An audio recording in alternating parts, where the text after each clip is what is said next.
Man, wanted to welcome you guys. Episode 2 of Let's Talk Hoops. Myself, Chris Foss, and Kumbeno Memory. Man, really excited today. We actually have a guest on for this episode. We have Portland's own original hoop dreamer, Dom Waters, is going to be on the show today. Man, I had a really good conversation with him. Beans, what were some of the takeaways that you have from being able to have Dom on the show? Man, how passionate he is about the game. That dude could start crying talking about basketball. He's very aware of how much the people that were involved in his journey impacted him in his journey. And also you can see how almost like obsessed he is with wanting to pass on that information to this next generation.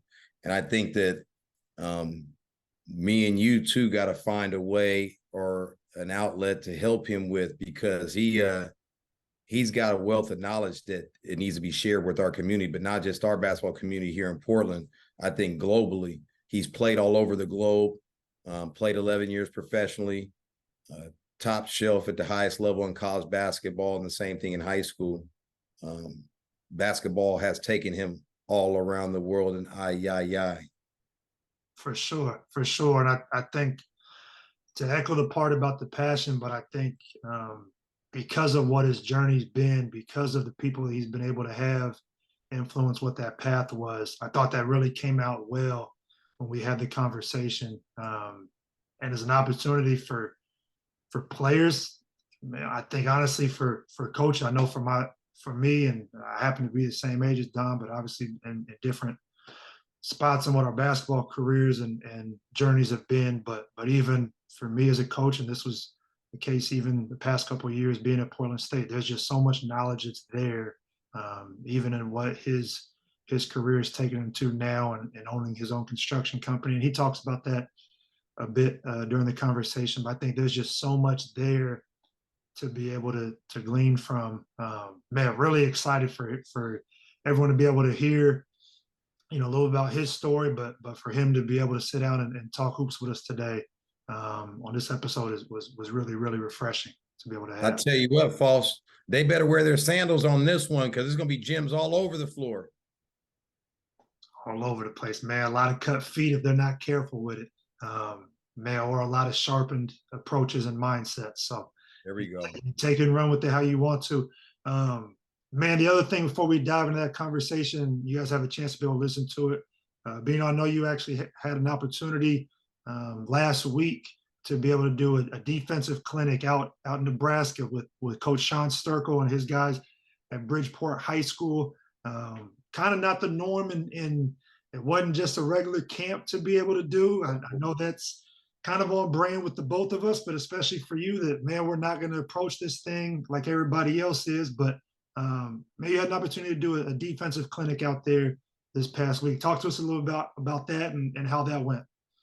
Hoop Dreams Team Defensive Clinic at Bridgeport High School in Nebraska, 1,500 population. Sean Sturkle, friend of mine, is the head coach there.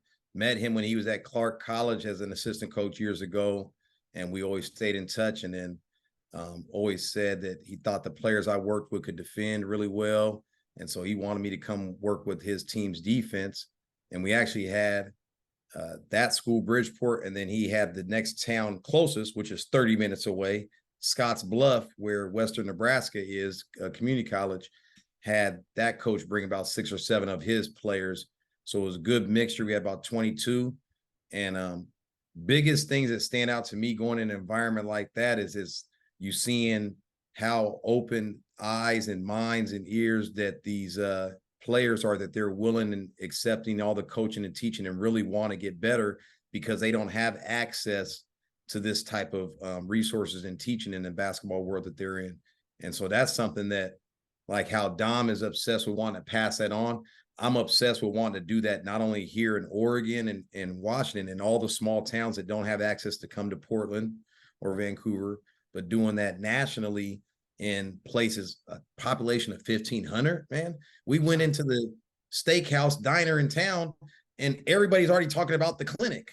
Like, yeah, I just thought we're getting steaks and to talk, we'll watch a little bit of WNBA game. And it's like, oh, hey, we know you. I don't know you, but nice to meet you, Ted. And, but seeing how wide-eyed those kids are and accepting all the coaching and the coaches that's out there. So that's something that I really want to be doing here, not only just in Oregon in our Northwest area, in the small towns, but nationally as well. I know that's something that we talk about is regardless whether you're players, coaches, or regardless of what level is being lifelong learners. And I think that those are opportunities for, I know the conversation that we're going to have on here are that way as well. I know we're really passionate about being able to talk, I mean, not just basketball in general, but being able to dive into and really help people with that player development, team development, help enhance their IQ. For teams that want to be able to bring that to their school, how do they go about doing that and getting in contact with you to set those up? You can email me at kumbeno@gmail.com. That's KUMBENO@gmail.com. I can send you right over the information right away, the link, and then also reach out to me on Twitter at Hoop Dreams B-Ball, Instagram at Hoop Dreams B-Ball. Either of those will reach out directly and we'll send you the information right away. We've got time here still in July, August, September, and October leading into November. So if there's a program that wants, we don't only just do defense, we can work on communication, leadership, moving without the ball, offense and defensive principles, just how to get your team working together, building culture. This is stuff that we've done around here for a long time, but it's taken this deal on the road. And the Nebraska trip, and then earlier in the year, we went to March, we went to Park Center High School in Minneapolis, Minnesota. So we've already done 2 this year and just continue trying to spread this gospel. I love it. And I think that, as people dive into this episode today, get these gems from Dom Waters as he's on the episode today, that just, man, trying to be able to spread it, trying to be able to help grow the game, help people learn the game, just helping people connect with the information. So, man, really excited for you guys to get a chance to take a listen to this episode today. When you get done, leave your thoughts and comments in the comment section below on YouTube. If it's one that you like, man, please subscribe to it, share the episode, however it is that you need to do it. I think there's information that's in this that can hit players, parents, fans of the game of all ages. Man, but it's a treat. So, man, without further ado, go ahead and take a listen. We have Dominic Waters here on episode 2 of Let's Talk Hoops. All right, welcome into the latest episode of Let's Talk Hoops. And we have our first guest today. It's only right who we have on.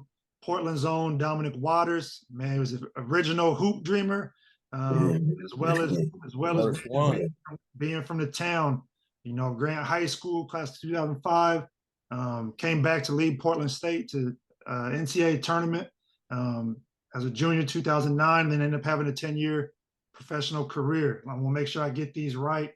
In the D League, and then in Europe, played in Belgium, France, Germany, Greece, Israel, Slovenia, Spain, and Turkey. I get all them right? Yeah.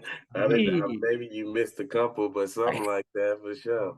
All right, man. Well, now, man, excited to have you on. Excited to be able to talk hoops. Man, as we dive in, though, we wanted to just kind of get things going for you, and wanted to ask, man, when did you fall in love with basketball? Dude, I was telling somebody today, we go through Jeff, and Mike Lee walked in the gym today, and I was telling my business partner who he was, and I was like, him and Aaron, but Aaron specifically in this gym, my 8th grade year, maybe it was 7th grade or 8th grade, a Benson versus Jeff game is what inspired me to want to hoop for real. Like Aaron Miles, his style and all that, and having people there focus and watching them and do their craft, it inspired me to play basketball, no doubt, bro. So that's why I'm always feel like I'm at home at Jeff, man. That's where the inspiration started, bro. So in hindsight, actually, my company Crossover is going to rebuild Jefferson next year. So we're in the process of going through pre-construction now. So it's crazy how life comes full circle, man, for sure. Yellow tape around the court, huh? Oh yeah, yeah. Back in the day, huh? Keep you back Yeah, yeah. Man, that's in the such a room cool on. experience, man. It's definitely different now. I'm glad I played in the era of basketball I played in, no doubt. But yeah, that's where it started though. Aaron Miles really, and I wore his number throughout my whole career. You know, here and there I had to choose a different number. Uh, but Aaron Miles and was a true inspiration for me as a basketball player for my whole game. I started with that, then transitioned to Steve Nash after that. But Aaron Miles is a king to me. I love it. I love it, man. Well, obviously, like you hit on, man, going to Grant High School, man, had a ton of success while you're there, especially senior year for you individually. I know the one that everyone talks about is the game with the Les Schwab against Montrose.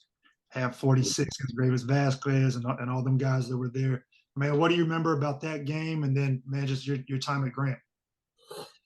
What I remember about that game is Broadus just challenging me because I didn't play well the first quarter. I had a lot. I probably had 40 points in the last three quarters or something like that because I was he was like, you being scary, like shoot the ball, like shoot, play, go. Like and that inspiration, like that really drove me for the rest of my career, honestly, because I just remember him. That gave me confidence. Like, you're good enough. Go, play, be you. Like, because that was my first time on my own team. Like, I always played up under dudes that was older than me, like Donnie Harrison and AD and all those guys and Nick Green. So I was always just a straight PG with them. I never had to attack to really score. I should have more my junior year, but then it was just like I had to score because nobody else was. Shoot, I was the only real just hooper on my whole team, me and Alex Mitchell. There's only two hoopers on our team. Everybody else was like football players or played other Wow. sports. You know what I mean? Like including in Dominic. So it was just like, bro, I had to be good, and he gave me the confidence to be great. So I let it go, and they went in. I love it. I love it, man. Obviously, I think that was Efficient. a record that stood. Man, I think it still stands there at the Les Schwab for. Nah, it's stood for like 15 years, 16 Well, years, something like that. AD broke it. Aaron 47. Deloney broke it. Yeah, Talk about full circle. I don't know. Yeah, for real. Yep, he had 47. I think he beat it by one, and I think he broke my whole scoring record there or something too for the Schwab too for the whole tournament. So I was there for a while. 15 years is a long time to hold it though. I ain't mad. That tournament. And nobody better. Yeah, in that tournament, especially with all those stars that's done came through there, like and little old me, not little, but I came in there and dominated that shit that year, boy. Were you like 13 for 19 that game or something? Yeah, probably less than I only missed a few Highly shots. efficient. 13 for Yeah. 18. Yeah. Very efficient. That's wild. Very That's wild. efficient. I was there with a couple of things of popcorn at that game. Yeah. That's lit. Because That was so fun, man. that was content for me immediately to send out to help to for the recruiting. Oh yeah. Remember at that time, you didn't remember the offer situation with P State and stuff. You didn't have nothing on the table, and man, you was in tears, and you Yeah. like, what am I going to do? Oh yeah. I'm scared. You're I'm going to bet sure. on yourself is what you're going to do. Mm-hmm. You're going to bet on your work ethic. But now it's got all going to your senior year. And I was like, and you got the Les Schwab coming up. Like, just take advantage of this stuff. You already been talking to Boston U, Mm-hmm. Hawaii, a few other schools like just that you have been always Mm-hmm. talking to. Pepperdine. But Yeah. once you had them performances at the Les Schwab, I remember all the coaches, they just was offer. Yeah. Yeah. Yeah. They start coming for sure. That was Bosar incredible. was at P State was like, man, we can't even get him now, Beno. Yeah, we took it. Right. We can't get. It was tripping, man. That hurt me, but that helped drive me. You could point your fingers everywhere. I used to blame Troy for that stuff, like the way he played me, whatever. But it was just like, man, I just didn't take advantage of the opportunity. I wasn't ready yet. I wasn't ready, and once I got ready over that summer, I grew. I got better every year we worked, but I had the confidence that I got eventually just really drove me to make me who I am. Through it all, through the day, through my whole career. It started really that senior year. Like, that's when them up and downs came, the challenges came you had to overcome. And you get it all day, every day in the sport and in life. Shoot, teaches you so much, man. So much, man. For sure. Well, I mean, Don, kind of talk us through then. I know Beans talked about it a little bit, but just kind of having that recruitment process then get you to the spot where you end up going to Hawaii. I know WAC freshman of the year when you were there, but just kind of that process of getting to that spot from where the summer before it wasn't really anything materializing. Guidance, I guess, man. Beno was giving me good advice on what to do and just all laying all my options down. And teams started to come through, visit here. I took a couple visits with the Sac State because I originally committed to Sac State. I was committed to Sacramento State right after the Les Schwab, like a month after, and then decommitted during the season and opened my recruitment back up because there was so many coaches still calling and wanting to see at higher levels. And I really wanted to go to Portland State, honestly. That's where I wanted to be, but they passed up on me. And then I took my visit to Hawaii and had an incredible time. And the guy who was recruiting me back then, and what was this coach, Nate McMillan's old coach? I can't believe I missed coach. And Coach Nash. What was we this? just told this story the other day and talked about it. I think it might have been with Foss, and I did blank the name the same way. But remember when I reached out and emailed him because he was his JUCO coach at Spartanburg Methodist, and then I was talking with Coach Troy about this, and he had to Google him. And then my man was an assistant with the Blazers, and I was there shooting the shit with him. But I seen that connection, and I was like, "Hey, man, what's up with this deal with Hawaii, man? He connected the dots, and he saw your film, pass it on to the coach." I don't even remember that, but that is a fact. I do remember that, and that's crazy that you forget the small details like that, bro. And they was on it. The goddamn manila envelope we put the fucking tape in to send it out there. Shit. Crazy. And they was on it. It cost me like $10, motherfucker. That's you don't remember that shit. I'm so thankful. That's crazy. Yo, man, that shit's crazy, man. Because they was there within a couple weeks, sitting front row, Lincoln versus Grant at Lincoln. Mm-hmm. You know what I mean? Like coming to recruit me and offer me soon thereafter. And the connection was he had used to be an assistant at Hawaii for just like a year or two, and then came right to the Blazers with Nate McMillan. So he still had the Hawaii. We had to try at this point, try open to anything. He wasn't like the Sebastian Telfair or whatnot like that. You were really good, but it was like at the time you're being really good. Now you're in your senior year. Had that happened junior year into junior summer, fucking everybody in the country wants you because you're already playing on that high level platform. So this is even to the point of what we're trying to do with the young bucks right now. There has to be a point of humility because you can say how good you are, but if the recruiting's not coming, then what? Yeah. We have to reach out. Yeah, you got to. And the thing about it is, though, it'll prepare you for life, man, doing that stuff. Because think about what I'm doing now. I got to solicit. I got to get on the phone. I got to talk. I got to go to meetings. I got to talk in front of people. All these little things that you learn through sports and these lessons I've learned and collected has prepared me for what I'm doing now. You know what I mean? Like just listening to you talk about it, it's like there's so many jewels in that stuff that kids, if they stepped out of their comfort zone in so many ways, and that's what I was good at, is get out of my comfort zone to take that step to be better than everybody. Because I wanted to be better, and I wanted to always walk in the gym and know I was the best player in the gym. Like, you know what I mean? Especially around here. You know what I mean? So it's just like, bro, those things, man. And I didn't even do a lot of that. You were doing that stuff for me. You know what I mean? But I was executing by performing, That's what you needed to do. Work and perform. We got this here. When the call comes, you don't act like an asshole. Talk to them with respect, be professional. Once again, like you can take this into your life stuff later on. But yeah, no, do your job. Right. We'll do this thing over here. And thank God you didn't have social media back then. You'd been fucked. Right. I'm glad I still barely got anything, man. I'm staying away from that stuff. It's dangerous. It's dangerous. Because you'd come over to my house and we'd be watching games and taking notes and stuff. Yeah. But without that, man, you taught me so much, man. I owe you so much for where I ended up and just my whole growth process, man. You taught me so much about the details of basketball, and people still don't understand. People watch basketball a different way than I watch basketball, or we watch the game, and it's just it's so much more of an art than people probably even understand, and I'm just thankful for the game and appreciative for the game, man, because it's given me so much. And, all my relationships basically are through basketball. All the people that I love and that I'm truly connected to are through the sport of basketball, man. That round ball. Like, I talk in front of the kids at SEI, they probably don't even invite me back because I start getting teary-eyed talking about basketball, you know.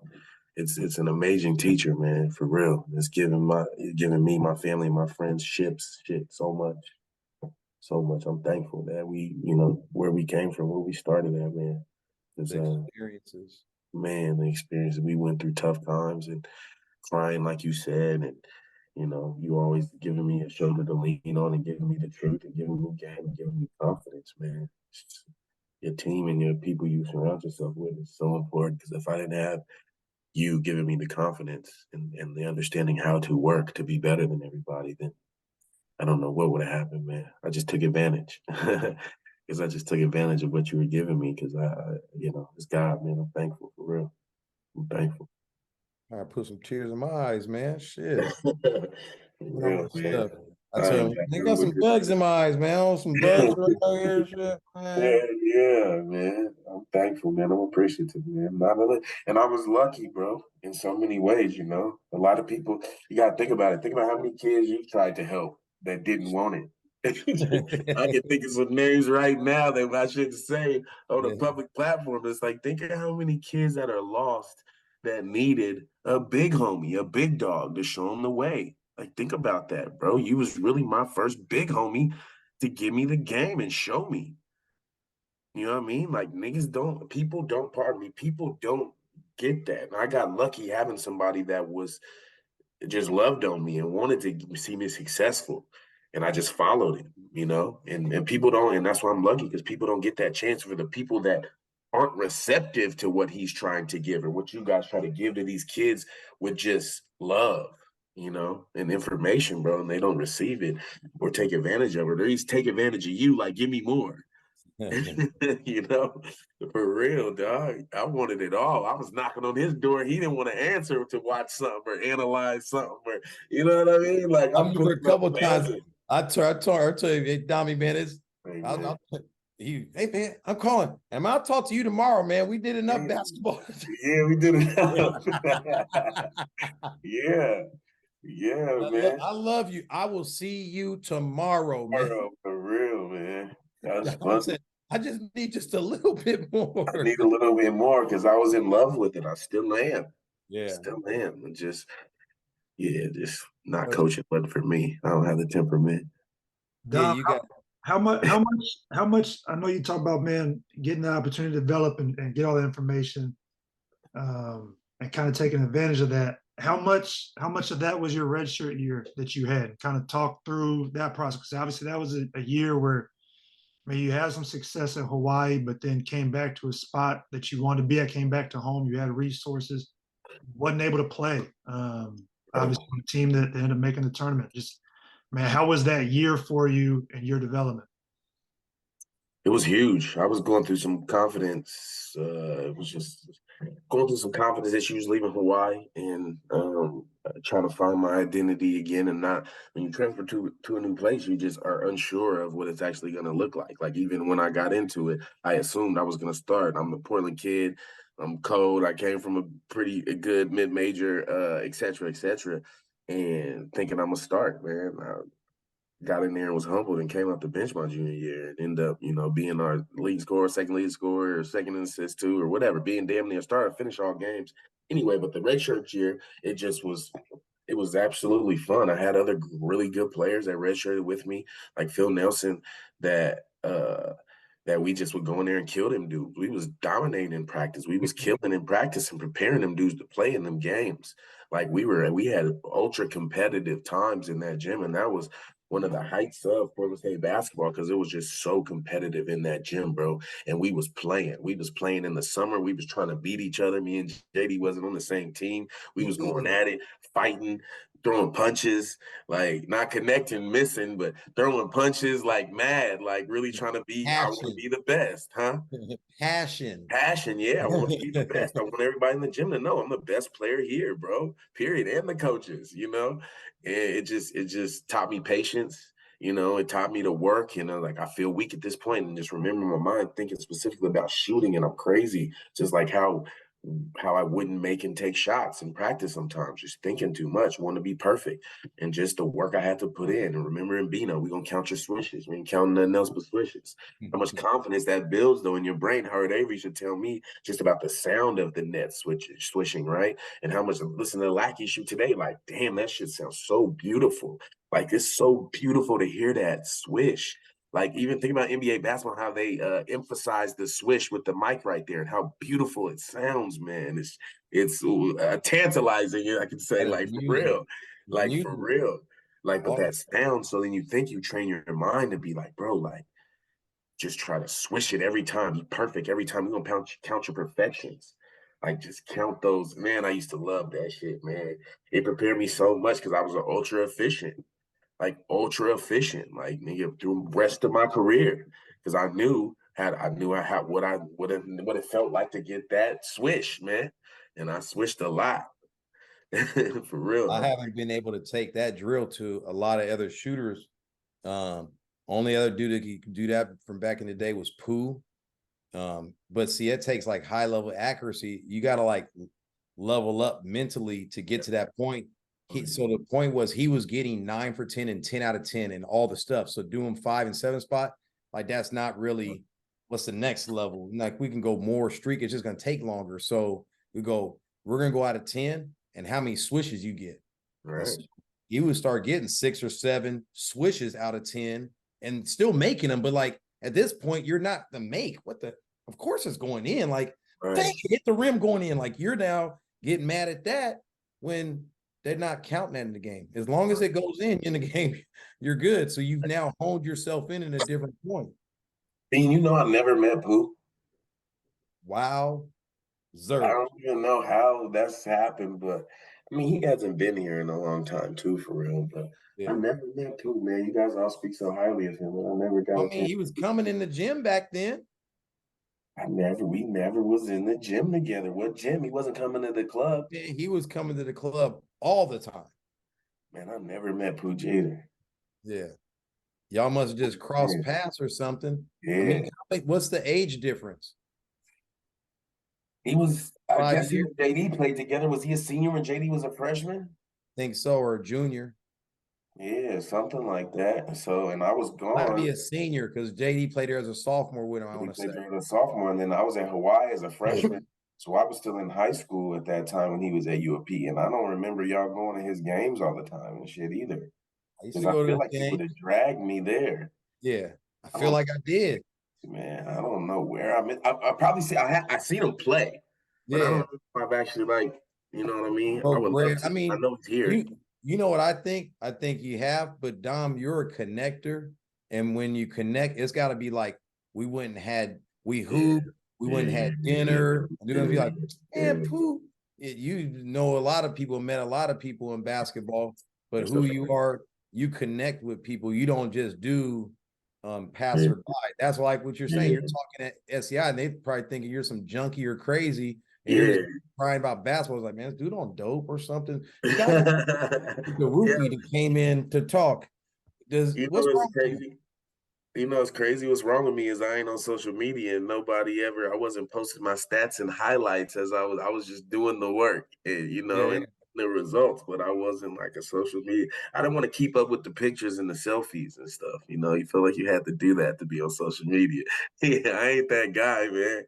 Or to show my makes and stuff. Like I just wasn't me. So you don't like throwing a little bit of water from a water bottle on a shirt and then put your shoes down there with a jump rope and the ball.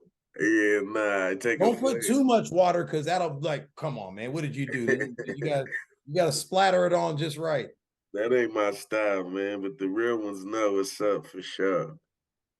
Man, Yeah, we used to do this. Me and Cleet, we'd twist our shirt off at the end, and like however much came out, that's we knew how much work we put in. right. Sure. That's dope. Big Talk, process. talk me through, man, kind of becoming a pro.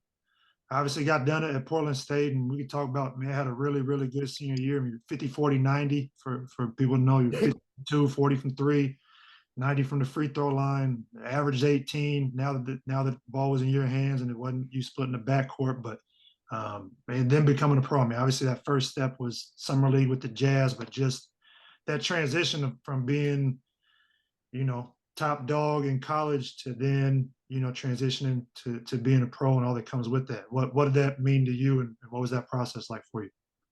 Well, basketball wise, I was already a pro. I was already sharp. So I knew, as far as skill wise goes, I can play and I can play at any level. I believe that. The main thing was mentally just preparing myself to potentially have to leave and go live a different life, outside of my comfort zone. But what really prepared me for that was being in Hawaii, because that's a 5-hour flight anyway. You know what I'm saying? I didn't get to come home for winter break because we had a winter tournament. And you know what I mean? So I was there 9, 10 months, just like overseas. So it's just my journey that really got me to that point. Like, I wasn't ever tied to just going to the NBA. I love basketball. I was good at basketball. I just wanted to go play and compete and end up carving out a good career for myself. So really, like, I found a good shit with Beno. He found a good agent, somebody to represent me that, was following my career for a while. And, and shoot, I just let him go do his thing. I did well in summer league that my rookie year with the Jazz. Thought I was going to get a training camp invite, waited some time, and then end up just taking a deal in Europe and France. And then, got cut from that because didn't understand it was a tryout deal. Got cut from that deal and then had to bus over to Germany, did a tryout there, got cut, and went to Belgium and stayed for the rest of the year, and then signed early that year after a few months of playing to play the next year, double my salary for a different team. And that was during the lockout time. So I was nervous and I could have waited and probably got something bigger because I dominated my rookie year once I found my home in Belgium.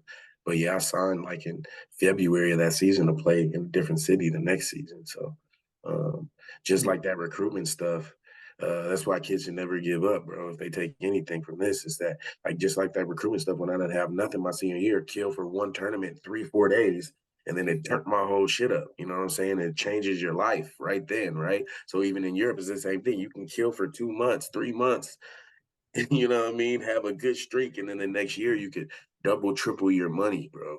I done told that to so many people, and it just shown, like, all my little homies, like, shoot, freaking Kyle White was gonna quit, my little cousin, and I had to pull up to his house and tell him, like, hey man, I done seen way less talented guys make a lot, hundreds of thousands and millions of dollars. Please don't hang them sneakers up, bro. Play as long as you can, because you got a rare, length and that shooting ability, and you want to play defense, and you're a good dude. All those things freaking matter in this stuff, man.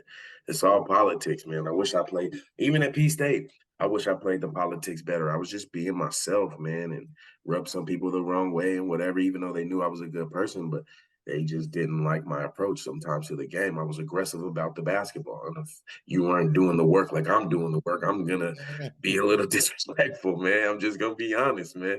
I was a dog, man. Say that again, Dommy. You what about the basketball? I forget, but I just was I'm prepared. aggressive about this basketball. basketball. Oh, yeah. Yeah, and I felt like I was preparing myself more than my leader. Be real, you know what I mean? And I was highly intelligent. We were preparing. You taught me how to prepare. I was preparing to perform. That shit just didn't happen.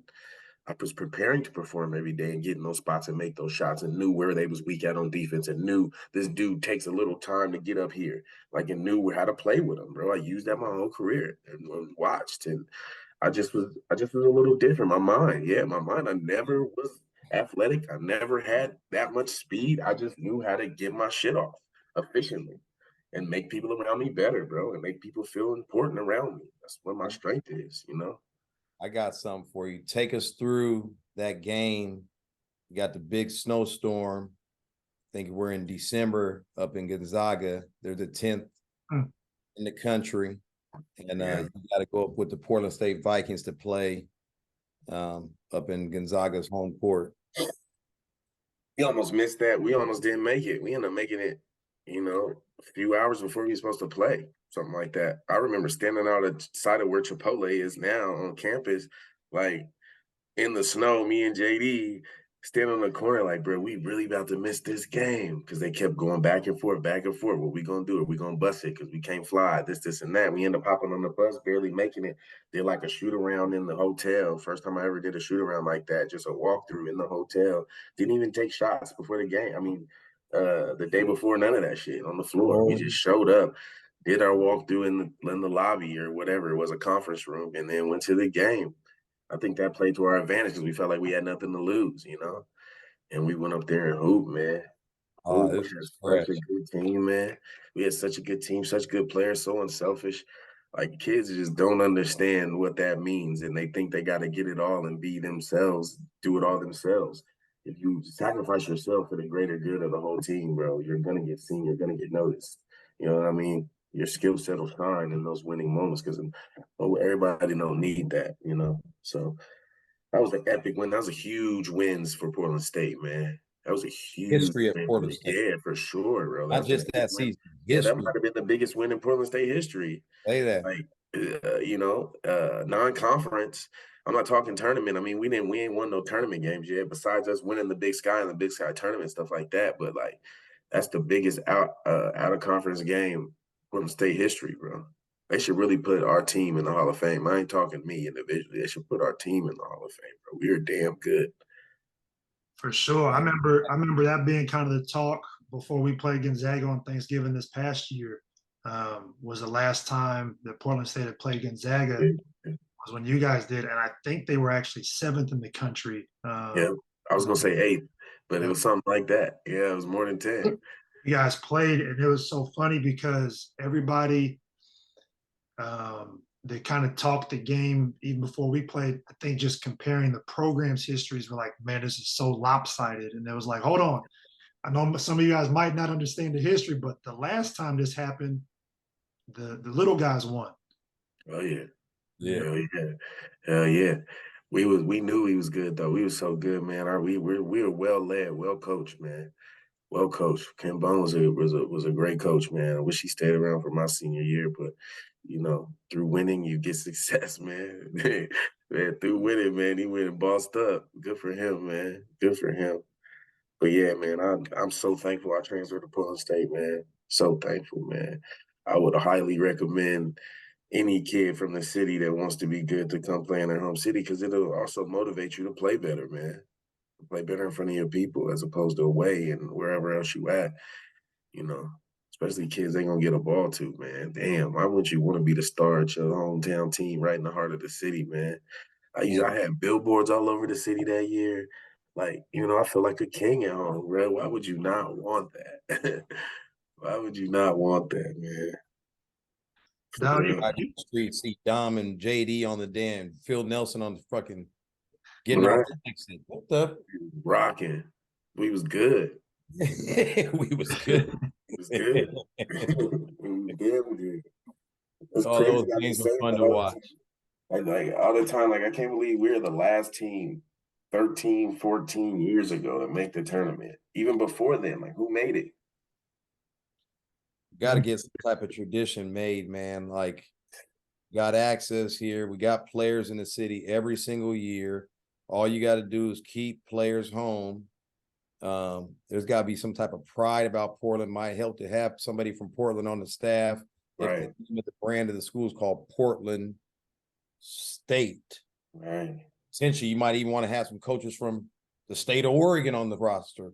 Right. You know? Right. These are just thoughts. I'm not saying I got all the answers, but Oh, a few opinions or thoughts, suggestions. yeah, they don't get it.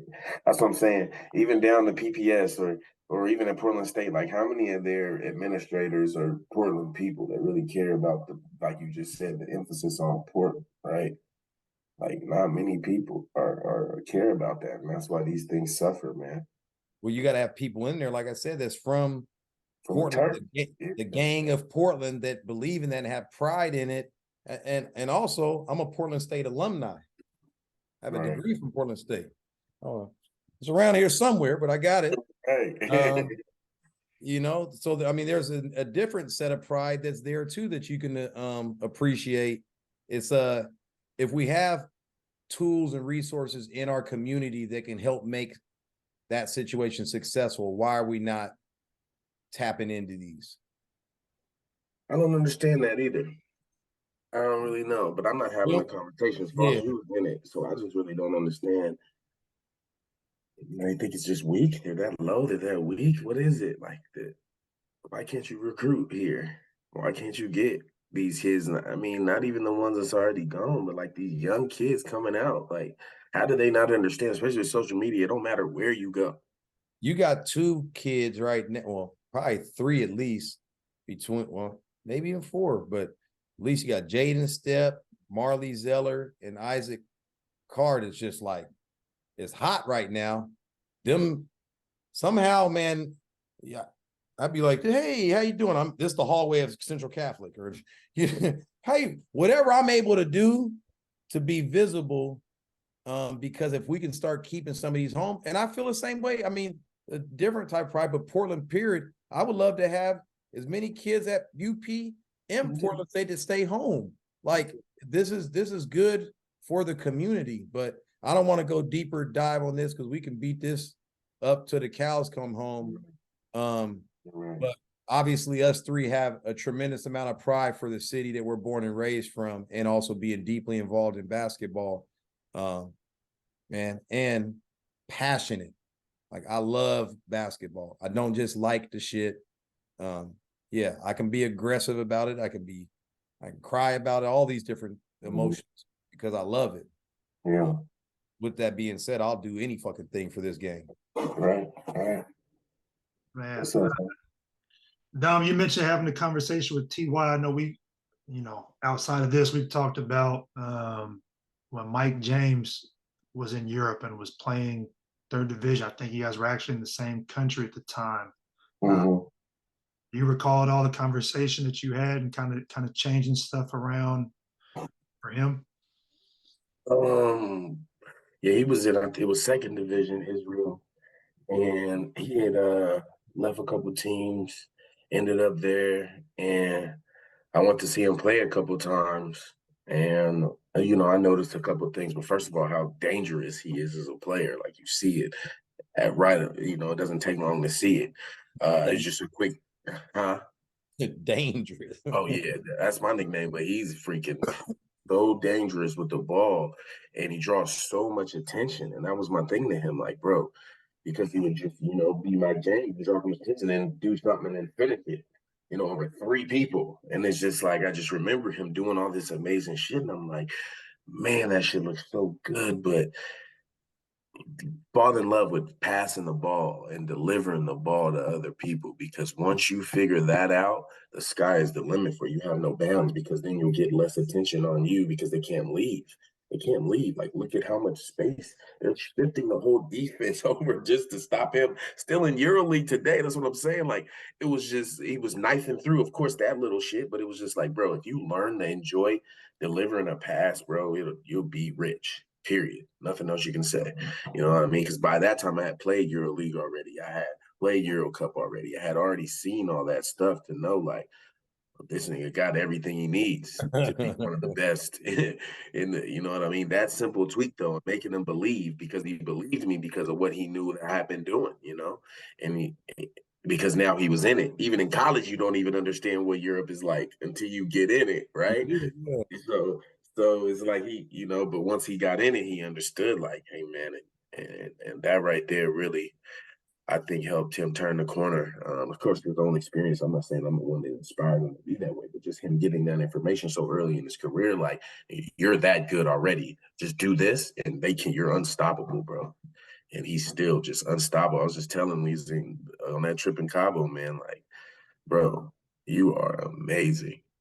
And I always want to breed confidence in the same way I talk to Drew. Like, Drew's become one of my Andrew Edwards become one of my little brother, one of my closest friends, and just giving him all the confidence in the world from somebody they believe in. Hard Like work. Ema used to do that and used to promote me and big me up and let everybody know, like, he next, like, this the one. So I have to be good to live up to y'all pumping me up. You know what I'm saying? all the time. So I just be pumping them dudes up because I want them to be successful. I'm living through them now. And Drew is getting rich, and Mike is already rich, and he's going to continue to keep making money out there and living like a king. And Drew is just finna take over and follow, right behind him. So I'm just really proud of them dudes and being a part of their process, them allowing me to be a part of their process, because it means a lot to me that they lean on me, especially Mike early in his career, the same way Drew does now, just leaning on me for information. Even Nigel has early in his career when he first went to Olympiacos, because I had just left there a couple of years prior, and called me like, bro, we ain't talked in years, but hey I man, remember. this is what I'm going through. These are my decisions I got to make, and I gave him everything I had to help him make the best decision for himself. And I think he made a great decision by going there the first time. I mean, another amazing. He hit me about it, man. I ain't talked to him in a minute. I said, man, give him a goddamn call right now. He'll late. And I remember we talked afterwards about and now he's back at Olympiacos. He just messaged me. He said, and because I'm so pissed I didn't go when you were out there and when Mike was on the other side. Yeah. And I played Mike like 8 times that year. Because we played him in EuroLeague and played him in their Greece League. Game 5. So we ended up playing him like 9-10 times that season, back and forth from their crib. You know what I mean? Like Nigel was like, he said, man, you got to come out to Greece now. This time. Yeah, Greece is lit. Everybody that touches Greece, even Andrew now, we always agree like Greece is the best. Greece and Israel for me are the best countries I've ever lived in. But I want to say something about Nige, like, and he's born from Hoop Dreams too. But he's very proud of what he's doing, man, and how he's amazing too, man. That slow, steady, that shit crazy. How he's been a pro though. Consummate. Yeah, he's been a pro since he was been a a pro kid. since 13. Yeah, since he was a kid, bro. So people don't just you see it pretty early who's gonna be what, bro. When I say certain things about people may say whatever, but you see, and it's really he knows who he is. A big part of being a player is knowing who you are and your strengths and weaknesses and what you need to be better at or what you need to lock in on. You know what I mean? A lot of people still think they're more than they are, or they're this or they're that. To be a pro, you got to learn how to sacrifice yourself for the team because ain't too many niggas people averaging 20 points over. Except for Mike James sometimes So a year or two ago, right? Exactly. So you think that the kind of the route to really being truly confident in your game is knowing the identity of your game. Yeah, knowing who you are and knowing like I knew anywhere I was in the world, like I was not trying to get to the backboard. I'm shooting a floater, a runner, or I'm pulling up just as efficiently as me getting to the backboard. But it was more risky for me to get all the way there all the time, bro. And I had great touch. So it was like I'm not really blowing by a lot of people, but I can create enough space to, and I felt comfortable getting whatever it was off and understanding myself and not always having to prove my point. If I did 50, 40, 90 about probably 6-7 times in my professional career. Like against high level pros, I was domestically in EuroLeague, like I was 50, 40, 35 or something. You know what I'm saying? Or 35 and 80 something. But high level numbers, no matter where I was, just understanding myself and not letting people speed me up or doing things that was outside of my comfort zone, And guys just want to do way too much. But those that stay within themselves, bro, it's all about efficiency to me. Personally, man. But yeah, I was gonna say what I was gonna say about Nige is now he won one. I was the only one before Mike made it to a Final Four. I made it to a EuroLeague final, and then Nige made it and won it. He the only one from the town with a chip, a EuroLeague chip. But just that, there was the classes, you know what I mean, from the town. And then Drew right there. Shoot, he gonna be right back in EuroLeague. So it's just like, man, that shit's beautiful, man. But I'm hating because I felt like we was one of the best teams in the world that year, and we lost, got spanked that year. But man, he made it, man. That's such a beautiful thing. And Mike James was right there in the Final Four with him. Oh, they were, yeah. What was that, I'm man? so pissed. It's like I want to be in damn Lithuania when two motherfuckers from Hoop Dreams and I-5 Elite are playing against, potentially playing, in the Final Four. Like, that's big time sports, man. Think about it. They started broadcast that stuff on ESPN and all that stuff. I watched all those games. Yeah, bro, that stuff's starting to be a big time, man.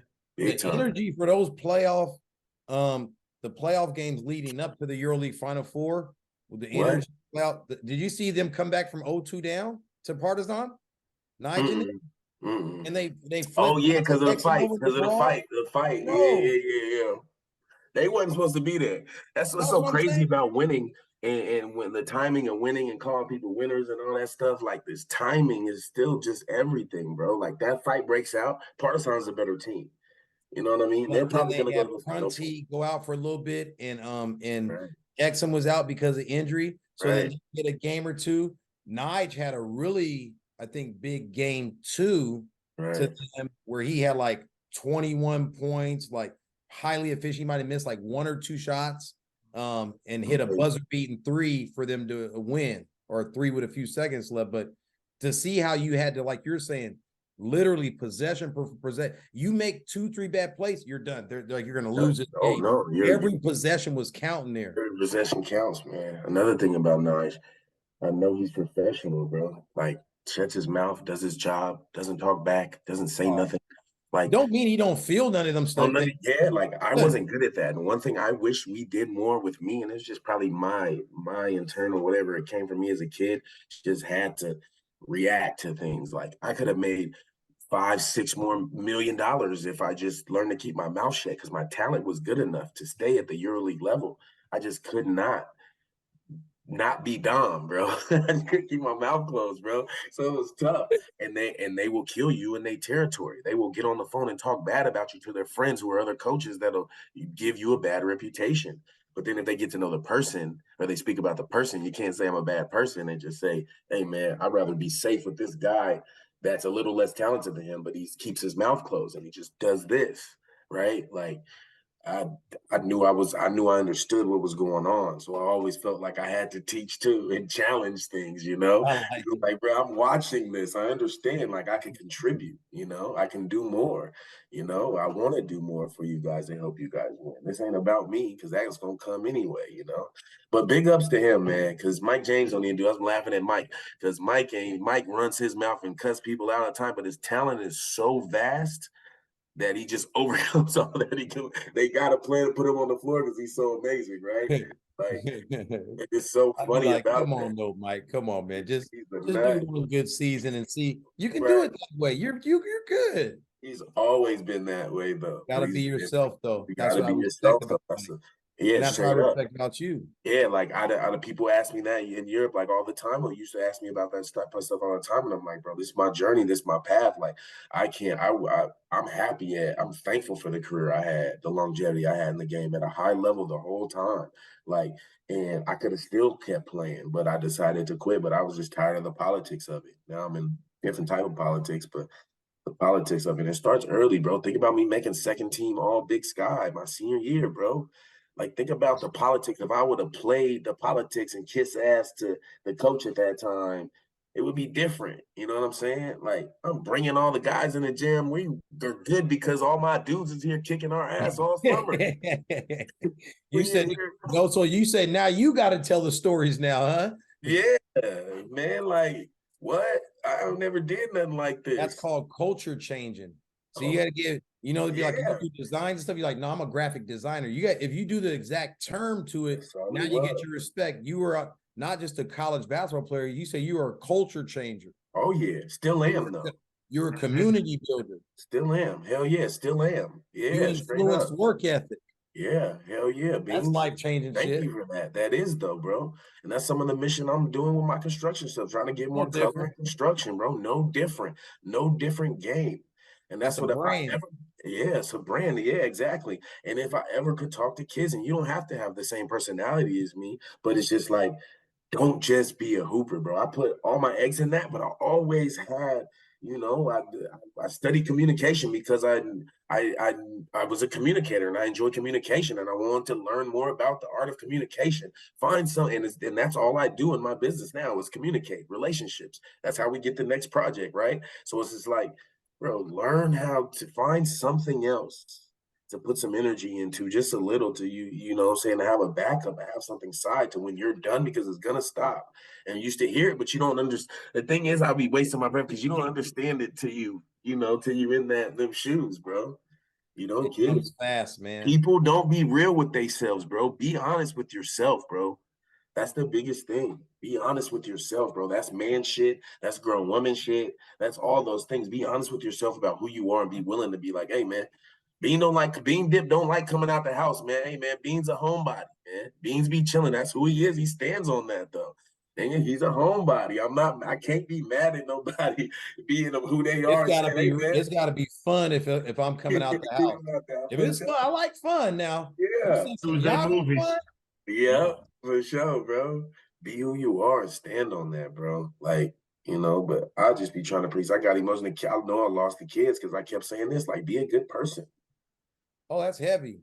I kept saying that, but I felt heavy. like I was losing the crowd. I was like, bro, be a good person, guys. Because people notice that. That's the biggest thing. Your relationships that you have that carry you to the future. It's all about relationship. Be a good dude, man. Be cool. Don't be shady. Don't be hating on a dude over a girl. Like, try not to do that. Dudes do that. Y'all probably did some of that. Don't be hating. Just be a cool dude, man. Care for people. Enjoy those relationships, those friendships, bro. That's crazy. That's a valuable part of everything that we've built, Beno. Yeah. You remember, Foss, I said this to you last week. So Mose, was here last week. Got a chance to chat with him real quick, and he was saying, he just off the cuff, like just from his own thoughts, was like, man, he said, you got to have the habit of being good to people. Oh, I seen you post that. Heck yeah. I was say that again, Mose. Man, you have to have the habit of being good. No matter what, I can shoot and I can do this, I can run the pick and roll, whatever, all that, leave that shit the fuck over there. Are you good to people, or do you treat people transactionally? Dom, how do you know that the low-level person you're dealing with on the construction site right now is not going to run a construction site here or fucking, I can't talk that language, but you get what the hell I'm talking about. I know exactly what you're saying. In basketball, how do you know that the low-level assistant at a community college is not about to become a head coach at a Power 5 school in 4 years, or an assistant general manager of a NBA team? Or like, I've seen so many crazy things happen. You better be good to people, or else somebody that you be bad to is going to hold your dream in their hand. Oh yeah. And the world is small, man. And you never know, man. I'm nice and kind to everybody till until something happens, man. You're going to get all love and respect from the jump, always, man. And I stand on that. That's so important for kids, man. But, you can't blame them. Again, it's your environment, what you brought up in. Y'all taught me how to be a king and to be confident. You know what I'm saying? Like, everybody don't get that tutelage, man. If my grandpa didn't own that health club, I probably would. I can't work for nobody. I grew up around owners. I can't work for nobody. That's a big part of the reason why I didn't want to go coach. It's like, bro, I can't got the temperament to have him tell me what I'm supposed to be doing with my time. He can't tell me what I'm supposed to be doing with my time, my dog. I want to control my own time, So it ain't for everybody, though, man. It ain't for everybody. But that round ball, man, I'm so thankful for that thing, man. People don't understand, but this dude was getting off the bus, going, he was like 6th, 7th grade, going to the guy, see him across it. Hey, Waters. Hey, coach. Johnny Appleseed. He was real jipper. Hey, man, I said, man, I know you. Yeah, my granddad owns this club. Yeah. I started putting a little couple thoughts together. Heck yeah. That's so cool, man. If you're enjoying the Let's Talk Hoops podcast, make sure to follow us on social media and subscribe on YouTube for more content on recruiting, player development, team development, basketball IQ, and more at Hoop Dreams B-Ball and at Coach C. Foss. Now, back to the show. And it's also timing. You just said about timing with the team. It's just, Tate's just born. I just finished playing basketball. Man, I don't want to keep working at Olive Garden and loading boxes at FedEx with Ime. Man, but I'm at the Blazer practice facility, and Dan Panaggio saying, well, man, why don't you coach my son, Mike Panaggio? Go to this meeting at the Tualatin Youth Basketball Association. So I go there. They're like, no, you're going to coach the 8th grade team. You're too qualified. I'm not a coach. How am I a qualification? I don't have no qualifications. Be on the 8th grade team. And I got to go back to Panaggio, tell him, nah, I'm not coaching your team. Your little plan you had, they thwarted that shit. I'm not going to be coaching your son no more. But now I'm in this basketball stuff, man. If I can get a gym, I can do a couple of these fucking workouts. Instead of working for $57 for 9 hours, I can maybe do, you know what I'm saying? We start cutting the numbers. I was like, hold on, man. And I love this. I was like, I don't care where I'm starting. I'm gonna be good at this. I love this. I'm not gonna ever be good saying, do you want breadsticks with that or whatnot? Like, I'm not gonna be good with that. Yeah, right. Right. That ain't for everybody, man. I'm so thankful I'm so thankful for that, man. So thankful for that interaction. I forget your last question. Foss, you was asking me about Europe and being a pro and something else. Mike James. I get carried away talking about them dudes, man. I get carried away talking about them dudes, man.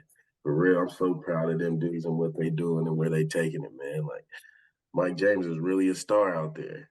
Yeah, he's really a star. Like, he's really, and it's just crazy to see his progression from, like, and what other people don't know is too, like, when Mike first went to Baskonia his first year, I was coming from the D League my third year, had a bad season my 3rd year, did D League, started the season in D League my 4th year. Mike James was in a small team Rhodos on an island in Greece, 1st division.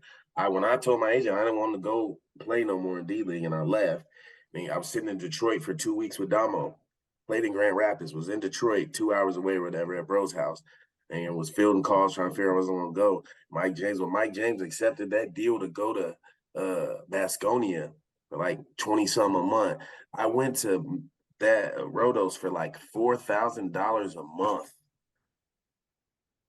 $4,000 a month, dog, and played the rest of that season, ended up killing. But that's just crazy how our crossing. I was watching Mike James in second division. He takes a job and you 2 take years it. ago. He gets a job. I leave a team. I go replace him, and for that little baby money, and then he takes off and does what he does, and then I quadruple my salary the next year to like 120, whatever, quadruple, way more than that. But I end up making like 100, 120 in Aries the next year. And then the next year I doubled, tripled that and went to Olympiacos in EuroLeague. You know what I'm saying?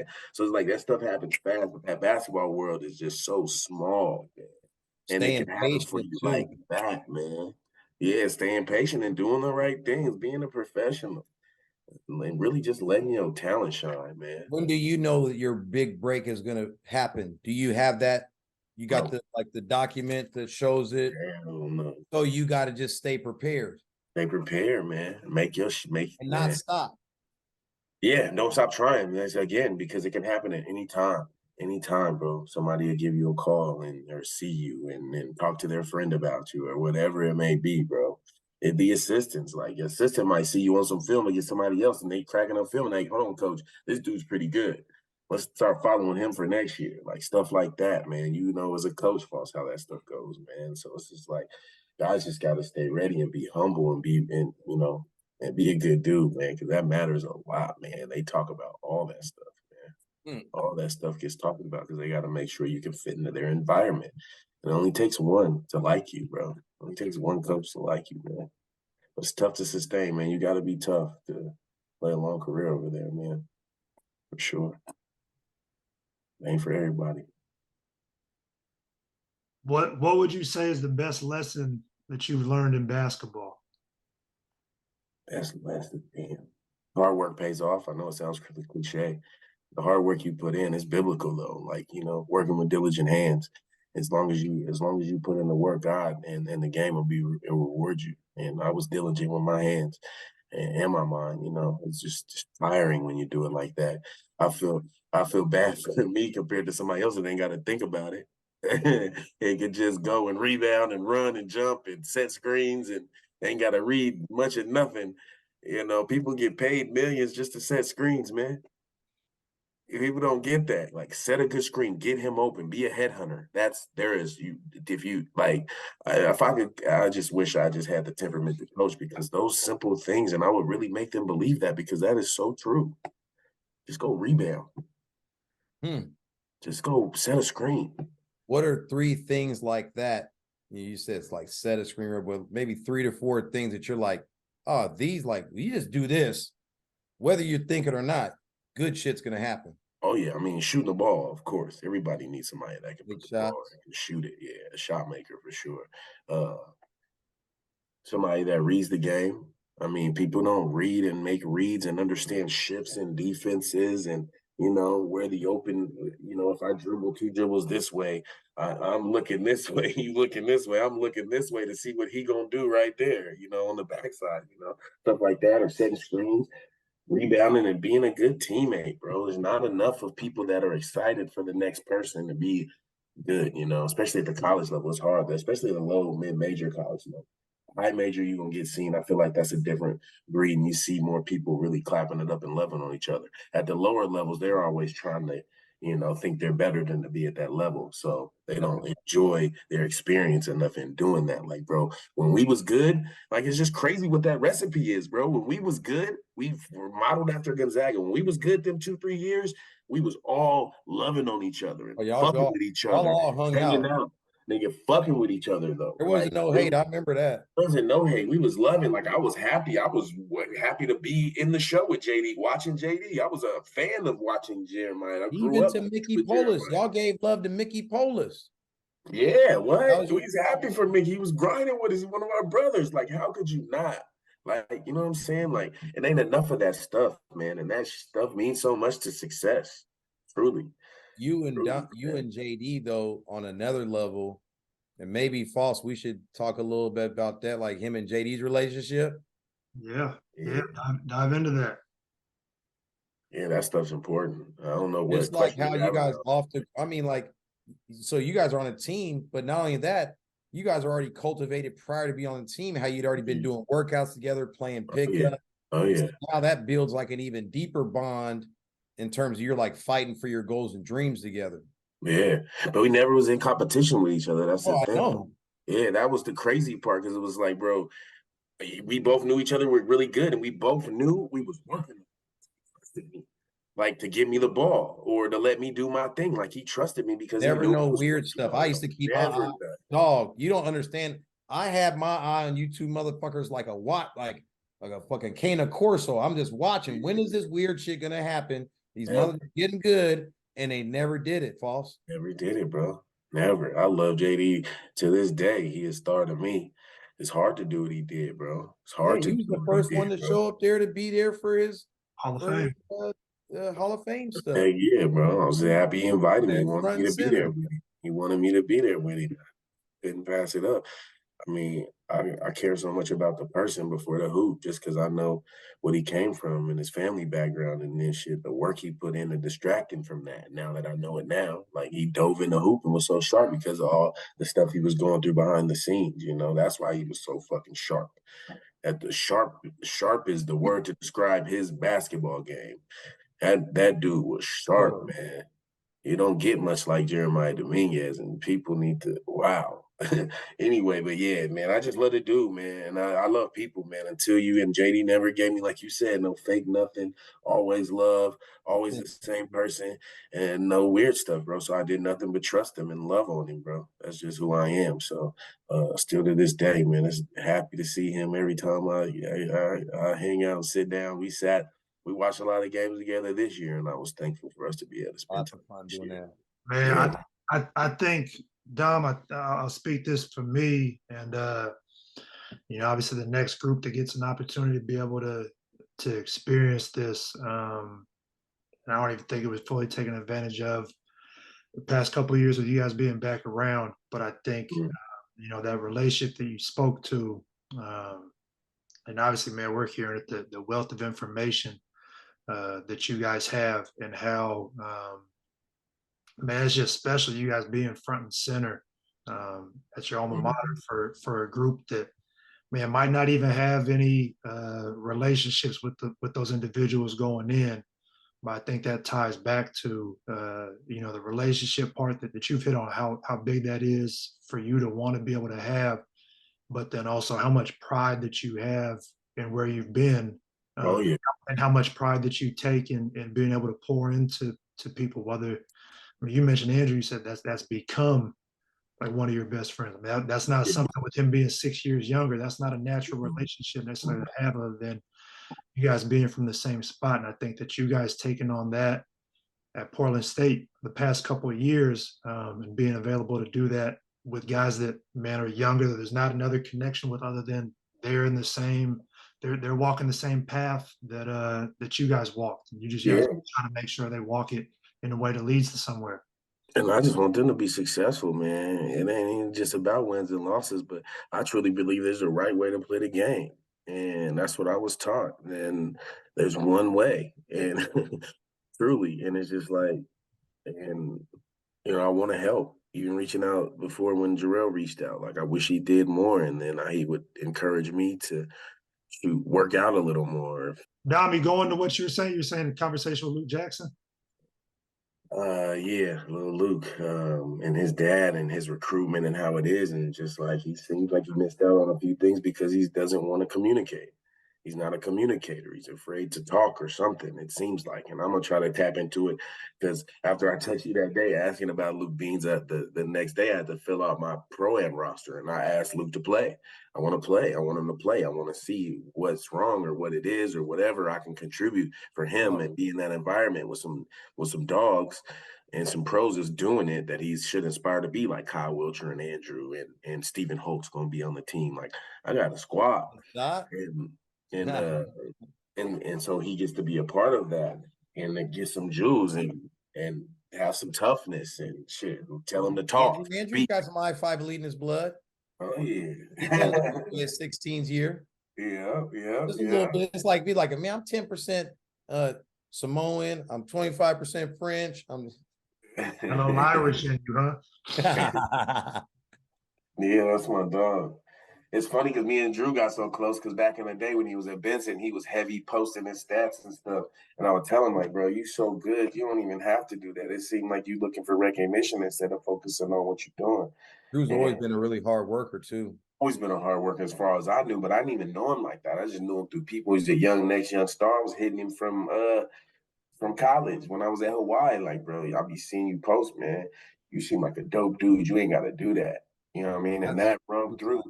And that run through, 10 years later, however, I forget even how we really got connected through Doyle, my boy Doyle, who was just a cowboy for it. Like, that's his guy. Getting connected through him again and me and Doyle hanging out. I'm like, man, I like this kid. It's a good dude. Good dude, man. I love Drew. Drew is really good. Drew lives not too far from you, or him and his people. Yep, he do. Yep. I think they live right up the street. Yeah. But yeah, man, them relationships, dog. Who? For real. Well, Doc, man, I want to close you with this, man. I appreciate having you on. I know we asked you at the front end kind of how you fell in love with hoop, and you talked about being up there and Aaron obviously being a big part of that and seeing that. What's the hardest thing you've had to endure in basketball during your career? Damn, that's tough, man. I guess the hardest thing. Staying good, I guess. I don't know. I was a lot. It's gonna be obstacles anyway. I don't know. That's a great question. The toughest thing. There's so many different things that happen, and it was just like, man, whether it's changing teams mid-season or, changing two teams in one season, or having bad games and being there alone, nobody to talk to. What about the appendectomy? And yeah, I was in high school. I'm just saying over the course, or a question like over the course of your whole career, hardest thing you've ever dealt with. If you can think about it, or it could be a couple things. I mean, all these things you named, you've just done stuff where it's like built up a armor on you. Yeah, man, that's true. It made me strong. That's a really tough, great question, man. I don't know. I can't put my finger on one thing, man.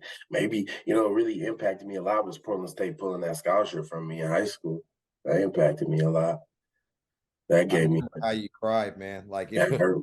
It kind of almost like makes me do something because I just had to calm you down, and you were just no, what am I gonna do now? And you were just, I was like, man, no, calm down, man. Like you done put way too much work in, but it was in your mind. You just did all this, went to Adidas camp, all that stuff. You at least got to come out like I got me an offer. and Right. you won, and then they take it off the table. Right. So then it makes it look like all the work you just did wasn't worth nothing. Yeah. That shit hurt. Well, that second team shit really hurt, man. That was tough for me to get over, man, because I knew what I was trying to go do. And it just doesn't look as good. Like think about Hall of Fame stuff. And we're talking individual, right? Like just not being a first team all league player, it's a hard sell for me to be in the Hall of Fame, right? But motherfucker, I was killing. I don't know, you know what I mean? I was killing. For real, dominating that league. We didn't win as much my senior year, but again, if you think about it, we were in the Final Four again. We still were in the Final Four of the conference tournament that year, and I missed the shot for us to beat Dame and Weber to go to the final in that conference tournament. So it was like I only missed the game. I could have almost went as bad as we were. Me killing that year, we were a shot away from going to the final in the conference tournament. Like you know what I'm saying? Like, and that was a year still. I played on a bad heel. Remember when we went up to Seattle U, I had the heel injury and then played through the whole conference tournament on a bad heel. So think about I was fully healthy. I had a hole in the back of my shoe so my heel could breathe. We literally, Jim Wallace cut a hole in the back of my shoe and I had to play with it because it was so much pressure on my heel through the whole conference tournament. Like, think about that. So it's like, think about what, and in hindsight, like what was, we talked about this when we was watching one of them games. Like, we don't know what coach was saying to the scouts that was calling. He was telling me they was calling, but who knows what he was telling them, bro? Because he had a distaste for my passion, really is what it was to me. Had a distaste for it, bro. That really hurt my heart. But it helped build me strong to be like, man, nobody cares. I thought he cared about me. Like, fuck it. I gotta just go get it, bro. I just gotta put in the work and just go get it, bro. Cause he ain't helped me at all. Anyway, something like that, bro. But there's a bunch of that stuff, political stuff. But that created an 11-year pro career for you. Yeah, bro. Look at the way you were able to take tough situations that most people will create a narrative and keep complaining and telling that story. And you took that energy and immediately in real time at that time, channeled that energy into the work that create, you know, an over a decade long professional career. You can't say that's like what people do. They work hard, they go to high school, college, and then they play 11 years pro. There's very few people that's been from the 503 in Portland, Oregon that's done that. Mm-hmm. It's above salute, man. Like that's ingrained you in the game. You're ingrained in the city. Yeah, I don't even wish people knew more. I just wish the ones that did know, the young ones, would reach out more and try to get more information. Because the ones that do are the ones that are ultra successful. They're stealing the information early. Yeah, think about it. Think about Mose. I mean, those came from your tree, but I'm saying Mose, Mike, Drew. I'm talking Kyle Wilcher called me about going to certain teams. I'm talking Nigel. I'm talking all these people that are making hundreds and thousands and millions of dollars are calling me because they watched me do it and go through it before. Like, why would you not reach back? I was nigga with you, with E-Man especially. Like, I'm getting everything I can from him because I want to be like him. Why wouldn't you, you know, but they don't know how good I was and what I've done, though. That's the thing, because I wasn't posting it again. It's just a different era, right? But it's just like, I got so much information to give, and I want to give it away, because what I'm going to do with it? I got to give it to my daughters. I mean, unless I have a son, it's just going to freaking die with me. I got to give this up at some point. Me and Foss, we're going to find out a way to keep that you can pour the information out. It's something we got an idea. I'll talk to you about it. But I would love to. With all your knowledge that you have in the position that you play, it's something that's got to be done. We got to keep pulling that out. I know you're busy with your profession and your family, but still, this is still a deep passion of yours. Oh yeah, and, finding a way to have this outlet, because even this, like, we reach out to about 20 people within the last 2 days because we wanted to get some early content, because it's been getting a good buzz off the first one. Like literally maybe 4 to 5 out of them 20. But I did. So I was like, I told him, I go, man, look at this. What I think gonna hit me back right away. Motherfucker, you were the first one to hit me right back right away. But not just maybe like, hey man, like I felt the excitement come through your phone. Oh, yeah. How you want to talk about basketball. Oh yeah. Mike I've Holding never used done to one say it. like this. I'll talk basketball all day and how to break down. You know what else before we go, what people don't have enough of too, is somebody to model their game after and that they study, I think, right? I used to study Steve Nash. So I still to this day reference him in certain moves he does and how he read things. Like, what are they watching? Who are point guards watching? Just niggas that's scoring? Or are you watching somebody that's dissecting the game and scoring? Like people Mm. hate on Steve Nash being a multi MVP, but he was really dissecting the NBA, dissecting that shit. So it's just like kids are just watching scores and just want to get buckets. You know what I mean? Like it's just so I We're don't know, watching man. highlights as opposed to full games, right? Yeah, man. Be Yeah, able to Mm. see the man. progression of everything. We used to watch full game. We didn't watch highlights at all. I don't even know if they had YouTube. I don't remember. We was watching full games though. I made Dom write down in a full game every single point guard read that Steve Nash made. No matter whatever happened on it. Mhm. You write down list, pause, write that. No, that it don't matter. Write that. That was a read. Yeah, it taught me about how to dissect the defense. I felt like any team that I had, I just knew I was potent offensively. I just knew it. Any team that I was on, anywhere I went, we were going to be a really good offensive team, and we always were anywhere in the world because I understood how to draw attention. I knew how to draw attention. You draw two and you kick, you did your job, bro. You draw two and you make that read, you did your job. You were perfect. People don't understand that enough, you know? Remember what he used to say to Eimer and Hiram and Bryce and them about the passing at Grant? Yeah, well, I'll dive into this real quick, man. I remember being at the J, and you and Hyro were doing elbow to elbow. He was giving you passes any old type of way. Mhm. Stopped at 25 in a row in 5 minutes, and it was about 4 minutes of chest passes and putting the ball on the seams. Yeah, How important a detail like putting the ball on target on the yeah, seams for somebody is. Like, man, we could shoot right now and sweat and do all that, or you could figure out and unlock a part of the game that right. you're going to have this barrier in front of you until you unlock it. Man, That's what? powerful right there. For sure. All things I learned throughout, there's small gems that'll make people so much better and make the next player more efficient. Think about if you deliver a pass on the seams on target, how easier that shot is for whomever, right? So everybody doesn't get it, but simple things, man. Basketball's so simple. People think it's so hard to do. Like basketball's so simple to make an impact, on, and people just I guess I don't know. Like I don't know what it is. I really don't because it's that easy to be that good. Just work on it Complicated. and apply it. I guess it's not enough application. I don't know. Is people not applying what they're listening to and learning? Like I was an application guy. You give me the blueprint, I'm gonna follow the blueprint and apply these things to real life. Like I was Also, always too that many guy. tools. If you got too many tools, which tools do I use? And sometimes I think it's better to simplify and then build out. So if we got a toolkit, let's just have a hammer, a Phillips, and a flathead, and we don't do nothing else. No glue, no nothing else.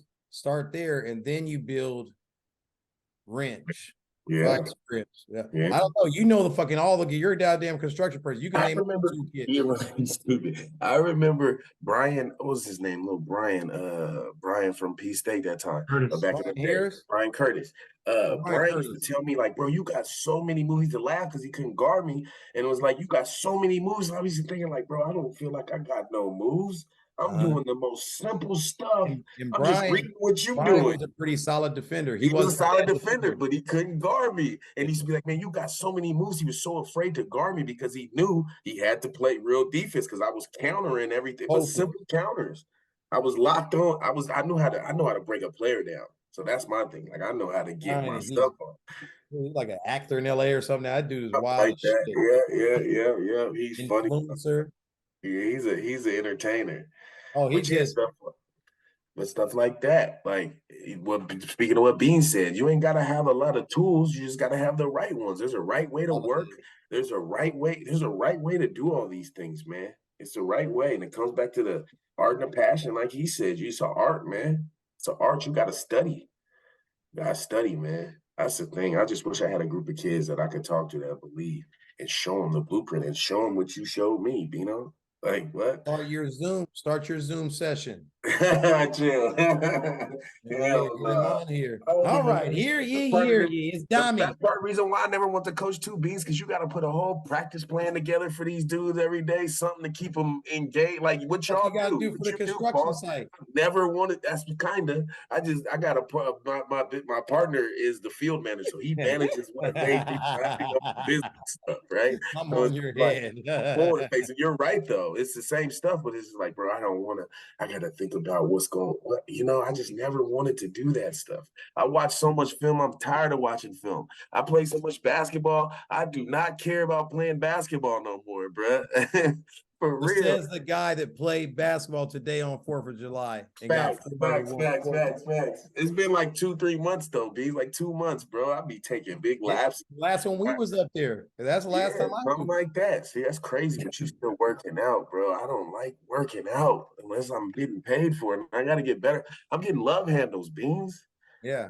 Yeah, it's Yeah. crazy how your body transforms. You either have to start eating just better, and then you can I kind like of fat do that, shit.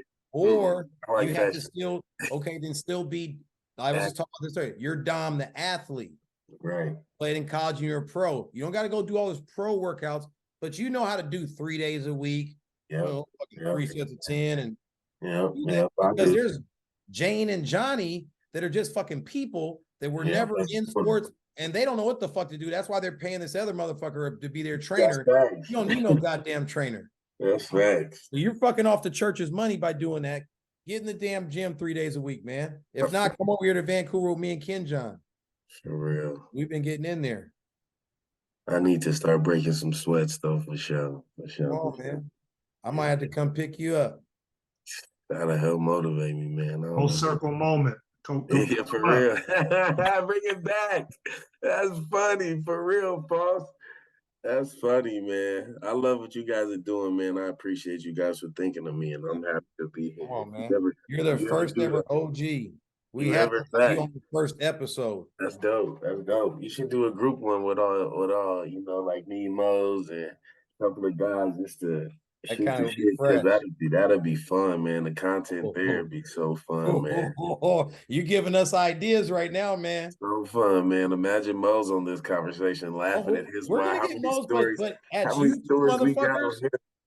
Huh? Yeah, I'm saying, but at you two motherfuckers, how you guys used to be every day, like, shut the fuck up. Moses come like, I'm gonna beat you today, Dom. I'm gonna beat you. Oh you my guys God.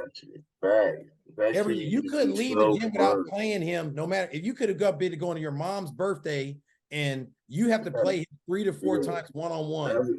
He got that email. I'm leaving, Mose. I'm leaving. Yeah, he got that email. All at you. Nigga don't want to stop playing. He just don't want to stop. And I used to tell him early in his career, like, bro, okay, you a workaholic, you a freaking gym rat, but you got to take some time and relax, like off basketball, bro. Wait, Jose, his body just be breaking, man, bro. You got to stop playing basketball. At least don't go hoop too. Like today, you could just work out, bro. That's it. Like, and that's why he's successful, though. That's what's crazy. That's why he's successful, bro. But he had a big homie. He had big homies that show him the way that he was listening to, bro. That's the thing. It's your team, man. I guess I should have named that too, bro. It's your team and who you're surrounded with. I got a strong core group of people that love and care about me and my success. And that's all that mattered. Was, you know what I mean? That's all that mattered, bro. And that's people need more of that. Sometimes your daddy ain't the only guy you should listen to. You know what I'm saying? Sometimes your daddy ain't the right one to listen to, man. Like, you gotta listen to the people that's been through it, that's been there, that's had these type of decisions to make. All those things matter. Those experiences matter. You can't just look at it from the outside looking in or use pride because this was whatever it is, bro. It's just so people need big homies, man. Your daddy ain't your big homie, man. That's somebody, you know what I mean? That's a different relationship, man. People need dudes to look up to listen to, man. I feel bad for a lot of local players that don't have the right teachers or the right guidance. Truly, there's a handful that I can name that I could really, really help, man. And I wish that, I wish. Well, Dom, man, I think even just being on this today, and this is something where, this might be the first point of communication or for those guys to be able to learn. Yeah. Man, Yeah, really that's thankful all the gems that you dropped, because I think you shared the path that you went on, and the different things that went along the way. And I think, like you're saying, some of these guys are just on those first couple steps of their path. right. So if they're able to get something from this, man, it could change the trajectory of their career, make it change their life. So, man, I really appreciate you jumping Yeah, on and doing this we with can us. go another hour for real, but I should go. Man, get back and hang out with your family. We can do this shit all day. We'll do it again too, man. And we're gonna tap in about that idea and get like a group, one of us on here where we can get a just fucking a I-5 Hoop Dreams one. Cipher, man. Yeah. Yeah, man. Yeah, a little cipher. Tell little stories, and that stuff is That fun. one called the Gallery, Foss. Yep. Yeah, we'll figure it out, And then man. holler at me about your idea too, about what you want to do. I promise I will. I promise I yeah, will. let me know. I'll contribute. Enjoy your time with your family, man. Man, Dom, love you you, already man. know Thank what you, it is man. with us. Yeah. And I love you so much, man, and so proud of this, like to see where you're at.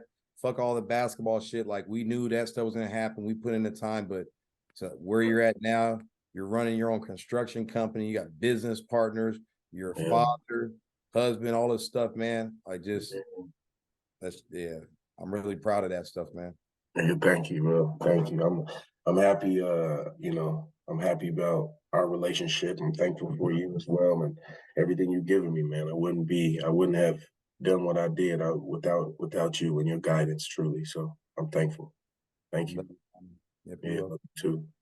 Thank you too. Great. Thank you, Foss. Thank you. Appreciate you, man. Enjoy ATL, my dog. We'll be down there getting some soul food soon. If you like this episode of Let's Talk Hoops, make sure to follow, subscribe, and share to keep the conversation going.